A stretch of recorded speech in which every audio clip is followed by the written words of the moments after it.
How to turn off iPhone is too close. Hello everyone, I am Bishaka and welcome to our channel.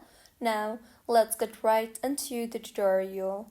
Firstly, launch the settings application on your device and scroll down and tap on the screen time option and further tap on the screen distance option. Now go ahead and toggle off the screen distance toggle button. This feature is a part of Apple's screen distance tool designed to reduce eye strain and help protect your vision, especially for kids who tend to hold phones too close to their face for too long.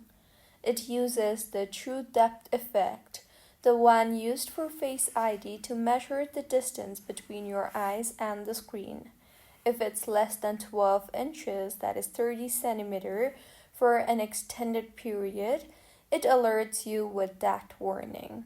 So this is how you can turn off iPhone as too close. If you find this tutorial helpful, please like the video and do comment if you have any queries. Also, do subscribe to our channel for more helpful tutorials like this. See you on the next one.